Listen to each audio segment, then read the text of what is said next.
Buhay pa ba kayo? Nako. Siyempre buhay kayo kasi hindi kayo kurakot. Mga kurakot lang ang mamamatay. Apat pa lang napapatay ko eh. Apat na ba? Gusto na... Alright, magandang araw po sa atin mga kababayan. Naku po, nagbibilang na po itong si Miss Cara David na dapat maubos na kasi itong mga kurakot. So sabi niya nga, mas marami pa ang gusto niyang magurgur na mga kurakot mga kababayan natin. Eh nakakatuwa naman talaga na mabawasan itong mga buaya sa Kongreso magnanakaw sa gobyerno. Kaya sana po, sana po mas marami pa talaga, Miss Cara David. Tuloy tayo. natin mas marami pa, Gian, di ba? Marami kasi din pinapatay yung mga kurakot eh. So, Busy pa ata si kamatayan eh. Nako. hopefully, this gives them time to repent. Oo nga eh. Naalala ko kanina, nakita ko yung itsura ng buwaya eh. Parang pakiramdam ko, nahiya yung mga buwaya sa katakawan ng mga politiko natin. Oo nga, parang Yung buhaya pang nahiya sa katakawan ng mga politiko natin. Naku po mga kababayan po natin, mukhang nagka-countdown na po itong si Miss Cara David kung ilan na po ba ang namatay na mga magnanakaw simula po nung hiniling niya na sana mamatay na ang lahat ng mga magnanakaw sa ating bansa. At ito po mga kababayan po natin, no? Dahil pag-usapan po natin na namamatay na po yung mga magnanakaw, abay mukhang namamatay na rin po ang pagtitiwala ng mga Pilipino dito po kay Bongbong Marcos. At mismo yung mga dating sumusuporta sa kanya ay nilaglag na nga po siya. Isa po dyan mga kababayan po natin ay itong si Ping Lacson na sinasabi ni Ping Lacson na kung totoo at mapatunayan na pinagtatakpan ng gobyerno ni Marcos Jr. ang nangyayari po sa corruption, papanagutin daw po.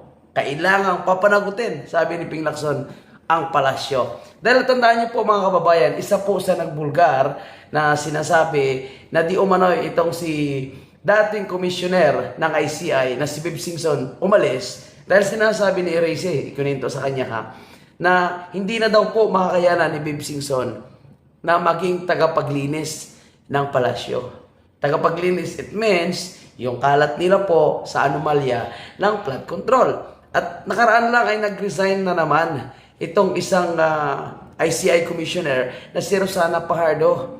At wala po siyang binigay ng mga detalye, rason kung bakit siya nag-resign. Pero ang haka-haka at ang pagkakaalam ng mga kadikit niya po ay baka nakonsensya at hindi na nakakayanan itong napakatinding pressure po na kailangan nilang gawin. Hindi para panagutin ang mga magnanakaw, hindi para ibulgar kung sino talaga ang mastermind, kundi pagtakpan ang mastermind at ang pagnanakaw. Kaya ang tao, hindi lang titiwala kay Bongbong. Kaya tinan mo, magkano yung grade na ibinigay sa kanya. Negative ang trust rating kay Bongbong Marcos, mga kababayan. What now, PBBM? Ito ang tanong ni Senior Deputy Minority Leader at Caloocan City Representative Edgar Erice matapos ang resignation ni ICI Commissioner Rosana Fajardo. Para kay Erice, effectively dead na ang komisyon. Dagdag niya, there is definitely something wrong dahil sa pagkalas noon ni na Special Advisor Benjamin Magalong at Commissioner Rogelio Singson at ngayon naman ni Fajardo. Matik na yan mga kababayan po natin. Confirm talaga yan na itong gobyerno ni Marcos Jr. ay wala talagang magandang patutunguhan. Kaya mga kababayan po natin, sa mga nagsusuporta pa rin kay Bongbong Marcos, sa mga patuloy pa rin na sumisira kay Vice President Sara, abay mag-isip-isip na po kayo dahil malapit na po babaliktad ang mundo. Itong mga dilawan at itong mga MP na desperados na ngayon para pabagsakin si Vice President Sara, abay mag-isip-isip na po kayo dahil malapit na po babaliktad ang inyong mundong ginagalawan. Alam mo yung mga pera na binibigay sa kanila, yung mga sinusuhol sa kanila, itong mga politiko na nakakatanggap ng malalaking suhol para sirain po itong ating Vice President, mag-isip-isip na rin kayo. Di ba? Kasi lalo lang po kayo nasisira. O, tingnan mo, Sabi nga ni Erazy, mga kababayan po natin, there is definitely something wrong when three of the most credible members of the commissions, Magalong, Singson, and Pacardo, have all resigned. Diba? Bakit sila magre-resign? Una, kung nagagawa po nila ng maayos, independently ang kanilang trabaho, bakit sila magre-resign? Dahil ang kanilang agenda kung bakit sila pumasok is para magkaroon ng hustisya ang pagnanakaw na ginawa ng mga korap na politiko. Hindi pa nga nakulong yung mastermind. Hindi pa nga po na-resolve ang issue ng corruption. Bakit sila magre-resign? Kasi nga po, ginagamit lang sila ng isang bangag. Diba? O, tuloy. Ano na rin daw kaya ang mangyayari sa tinatawag niyang greatest heist in government infrastructure and the national budget? Pinuna rin ni Erazy ang tila napakong pangako ng Pangulo na may makukulong na big fish sa flood control scandal. So, ang tawag dyan, mga kababayan natin, no? Dahil wala naman nakulong, expired na. Christmas promise expired. Yun po yung tawag dyan. Dahil wala naman talaga nakukulong dito po sa anomalya ng flood control ng mga malalaking tao. Kundi, yung mga nakukulong ay yung mga sap-sap lang. Kasi nga ang mastermind, sila talaga dyan. O, tuloy tayo. Bago magpasko. Public ratings crash rating went up. Where do you attribute that pataas? You know what? I have no idea. I don't look so much at the. It's of course it's nice to know. Except I didn't know about that. But now that you tell me, of course I'm glad that it's that. Ano na bong? Ano nangyari kay Bongbong Marcos? Halos hindi na po siya makapagsalita. Halos hindi po siya makapag-comment.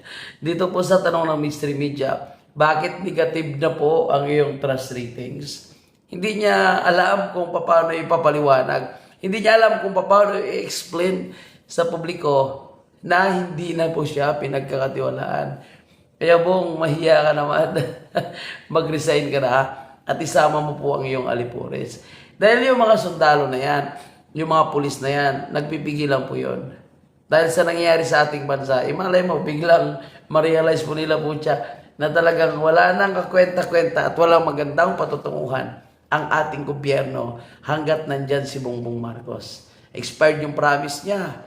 Tapos yung mga pinangako pa, ay wala po natutupad. Build Better More, acronym ng BBM, walang nangyari po. Puro pangako, bagong Pilipinas po siya, naging bagoong Pilipinas. At ngayon, napakayabang pa. For example, mga kababayan po natin, itong lalong nakakadismaya sa gobyerno ni Bongbong Marcos. Na talagang sino pang matutuwa dito, mga kababayan?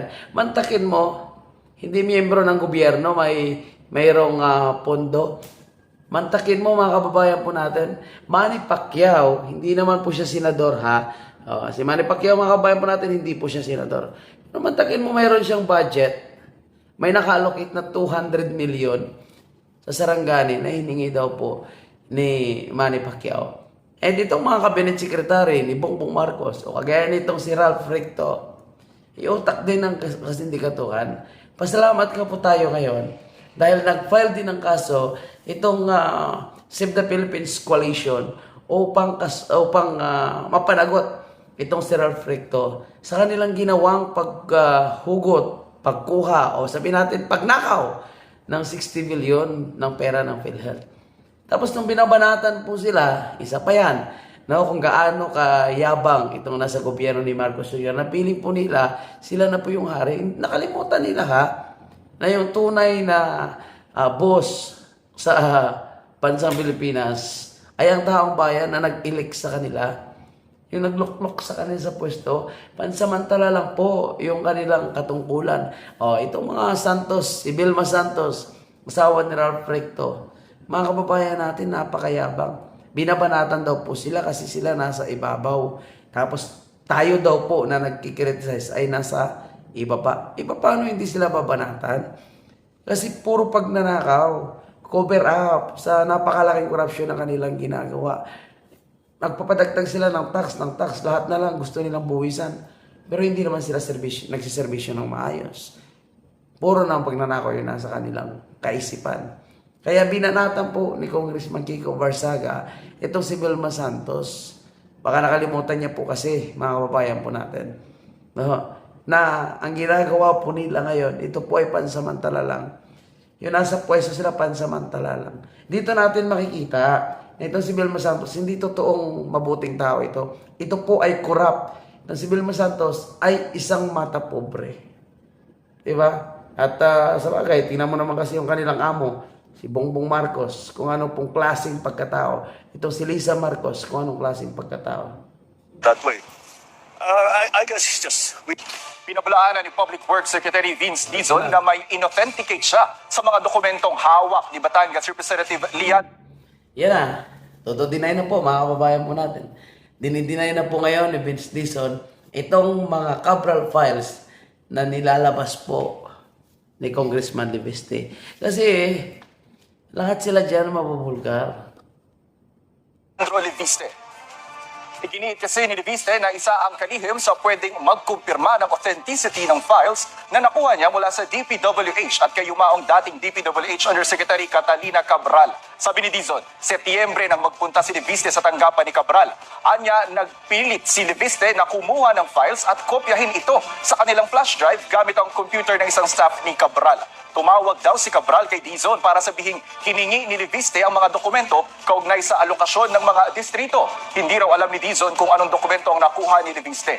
Naipasa na raw ng DPWH sa Ombudsman ang mga file at computer ni Cabral at bahala na raw ang Ombudsman na pag-aralan at i-authentic. Tingnan mo, mga kababayan po natin, ha, ginagawa nila ngayon ang kwento. Itong si Leviste. Bakit? Kasi nga po, ayaw nila na malaman ang katotohanan. Kaya tingnan mo ginagawa ni Vince Dizon. Diba? Ginawa nila ng kwento si Leviste. Ginawa ng kwento si Leviste. Grabe po yung cover up. Kaya yung sinasabing si Vince Dizon po ay isang matino. Si Vince Dizon ay maglilinis sa kalat dyan po sa DPWH. Alam mo yung nangyayari, mga kababayan po natin, ay pag-cover up, pagtatakip, karagdagang korupsyon. At nakikita ko mas matindi rin ang korupsyon na mangyayari po sa DPWH ngayon dahil po sa kagagawan nitong si Vince Dizon. Kasi hindi po mariresolba ang isyo hanggat pinagtatakpan nila eh. Kasi nasa kanila po yung Cabral files at si Cabral nga po, dyan dumadaan sa kanya yung mga request ng mga proponent. So kung ganyan po yung ginagawa ni Vince Dizon ngayon, o paano magkaroon ng katarungan? Paano magkaroon ng tunay na pananagutan kung sila mismo ay pinagtatakpan?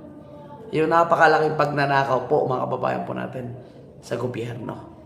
Di ba? So, sabi ko nga, kung talagang gusto nating mapanagot, kailangan talaga mapalitan ang mga namumuno sa gobyerno.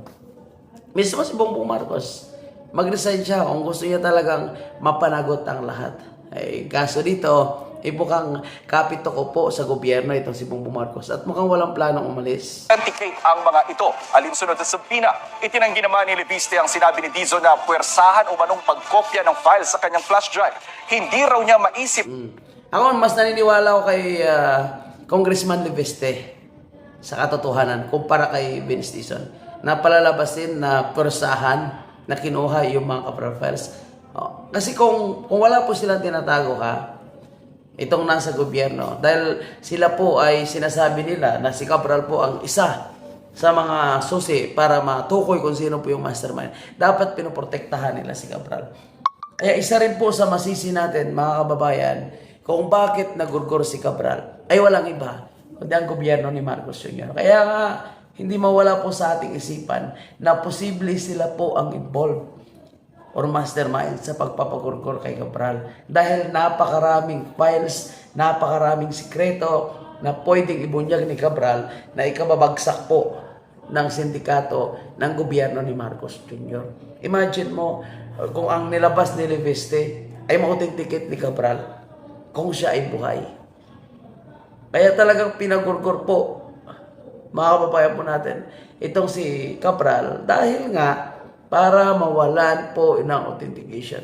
Para walang mag-authenticate dito sa mga files, ebidensya na ilalabas po nitong si Congressman Leviste. Ang mali lang din nakikita ko ang mali din dito kay Congressman Leviste, dahil hindi niya po nilabas ng maaga ng buhay pa si Cabral. So kung nailabas na ito habang buhay pa si Cabral, sana po nagkaroon ng authentication. Kaya ngayon tingnan nyo, napakayabang na ngayon ng gobyerno ni Bongbong Marcos. Pati po yung kanyang tagapagsalita na si Claire Castro, ang lakas na po ng loob ng inayupak na yan, na i-deny na hindi yan authenticated, hindi yan in-authenticate ng DPWH, kasi nga po, wala na si Cabral. Kasi kung nandiyan si Cabral, i-authenticate ito. No choice po sila, kundi aminin ang katotohanan. Pero ganun pa man mga kababayan, tayong mga ordinaryong Pilipino na lang yung maghusga dito. Ako rin naman, no? Hindi ko po kayo mapilit na sabihin na, ay tama yan. Totoo yung files na nilalabas ni Congressman Labiste. Kundi kayo na rin mismo na mga ordinaryong Pilipino. Tayo mga Pilipino, matatalino po tayo. Tayo na rin mag-authenticate. Titingnan nyo po kung anong mga nakalagay sa mga dokumento na yan. Dahil, gagawan talaga nila ng paraan yan para mapagtakpan ang anomalyang ito. Ito yung ginagawa po nila. Yung ginagawa nilang pagpapatahimik, yung ginagawa po nilang cover up, yung mga pagre-resign ng mga ICI commissioners. So, isa na po yung sa rason. No? And ako naniniwala yung mga nag-resign, itong si Mib Singson, itong si Pajardo, napakarami po nilang sikretong alam na posibleng magiging rason din na sila po ay biglang magurgur din dahil sa napakarami nilang alam. Pumasok sila sa gobyerno ni Marcos Jr. ng sindikato eh. So delikado rin yung paglabas nila dyan. Ito si Congressman Labiste nga na may mga huling hagubili na. Dahil alam niya na delikado ang kanyang buhay dahil sa kanyang pinagagawa. So alam niya na delikado ang kanyang buhay. Kaya nagdadalawang isip din po siya, mga kabayan po natin. Alam niya na delikado ang kanyang buhay. Kaya napapaisip din po siya na posibleng siya po ay ipagurgur din ng gobyernong ito. Kaya mga kababayan po natin, magtulungan po tayo. Huwag nating hayaan na masira po nila yung ating Vice President Sara. Okay, ito, panoorin natin na ang video ni Senator Marcolita. Ito karugtong pa rin ito mga kababayan po natin sa mga nangyayari po ngayon sa ating bansa. Particularly po, kaugnay sa Cabral Files. Meron pa sanang isang inaasahan natin na magsasalita na rin, pero wala na, hindi na makapagsasalita, Sen. Sino yan? Si Jose Catalina Cabral. Kasi ang balita, bago nangyari yung sinasabi niya na, ewan ko lang, baka nabalita yun na rin, na plano na rin talaga niya magsalita at isabihin ang lahat ng kanyang nalalaman tungkol sa flood. Diba? So plano niya na pala magsalita. Baka nga naman may pinagsabihan siya na magsasalita na po siya. Kaya pinaliquidate na siya agad. Sayang lang. Control anomaly, Sen. Maaari, kasi nung ako ang chairman ng Blue Ribbon Committee, hindi kasi may tatanong sa isang araw lang o sa isang pagdinig ang lahat ng dapat na itanong dahil sa napakarami ng area na makocover Yes po. Nung una siyang humarap, ang tinatanong ko lang sa kanya ay yung pamamaraan kung paano natutukoy yung paglalatag ng mga projects. Kaya nagsimula kami doon sa kanilang mga applications Opo. Di ba? Meron siyang IMS. Meron siyang PCMA, meron siyang MYPS, meron siyang Survey 123. Yan, opo. Ito yung ginagamit nilang mga applications para tukuyin, para i-monitor yung progress ng mga projects. So, ang sabi nila, eto kanya, may geotag dito, merong real time. Hanggang sa lumitaw, hindi pala po pwede yung real time sapagkat ang gumagawa lang ng pag-update ng mga projects ay yung mga project engineers na nasa baba. At pangkaraniwan, ang ginagamit lang pala nila, mga cellphone. Okay. Pinipicturan lang. Ngayon, napansin namin, ito, rin nila sarili nilang admissions. Sa mga lugar na liblib, mahina ang cellphone, mahina ang signal. Yung coordinate, nasisira din Kaya pala, doon sa pag kumpara mo yung MYPS program Opo. at saka yung PCMA, mas accurate yung PCMA eh. Aha. Ang naging discrepancy ng mga coordinates Aha. between 70 meters to 400 meters. Eh. Ang layo Malaki. Ang layo. So hindi mo malalaman kung ilan talaga yung ghost projects. Eh. Oho. Doon pa lang nag-uumpisa. So hindi pa tapos doon pero halos yung mga ibang tanong na itanong ko na pero kukunti ang naisagot doon. Opo. Susunod na tanong, pupunta na ako doon sa mga proponents. Dito nagkahirap-hirap kasi nakialam na yung pumasok na ang DOJ. Oho. At nung pumasok ang DOJ, yun naman ang panahon na tanggal na ako. Kaya ang daming ang daming naging problema eh. Di ba? Kung titingnan niyo po mga kababayan po natin, talagang pinilit nilang tanggalin itong si Senator Marcolita din dahil si Cabral po ay ginigisa na nga ni Marcolita nung time na yon. Napakarami niya ng gustong sabihin. Itong si Boyeng Remulla, nakikialam. Itong si Mr. Bendalo, nakikialam. Kaya hindi po lahat na ikanta ni Cabral.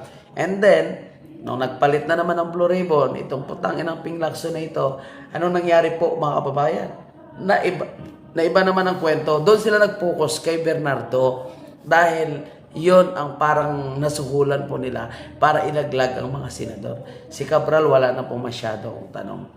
At imagine mo, si Cabral pala yung may hawak ng mga listahan ng mga proponent. Kung si Senator Marcolita sana yun, hindi na bulgar sana. Maaga po sana nalabas itong Cabral files. Kung sakali lang na si Marcolita po, yun naging chairman ng Blue Ribbon.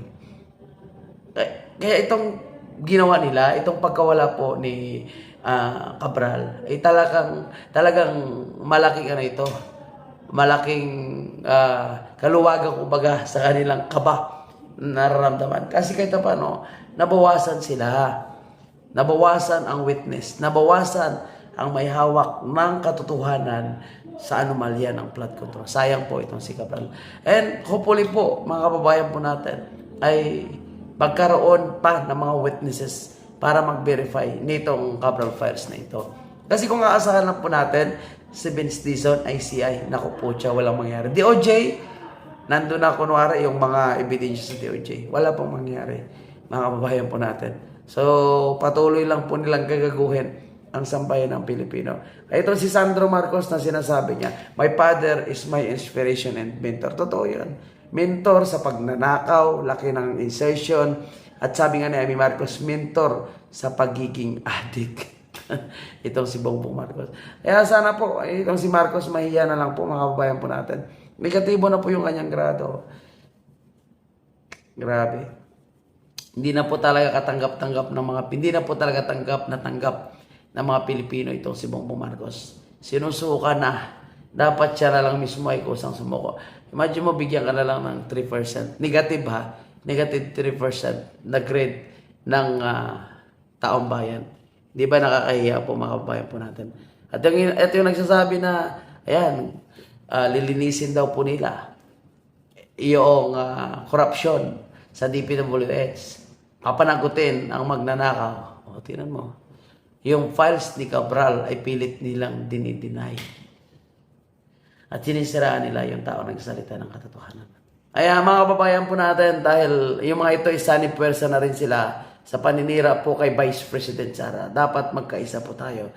Dapat magkaisa po tayong mga Pilipino na protektahan po itong si Vice President Sara. No? Lahat ngayon, mainstream media, vloggers po nila, mga kawatang pare, magnanakaw na pare, kasabwat na po nila ngayon mga kababayan po natin.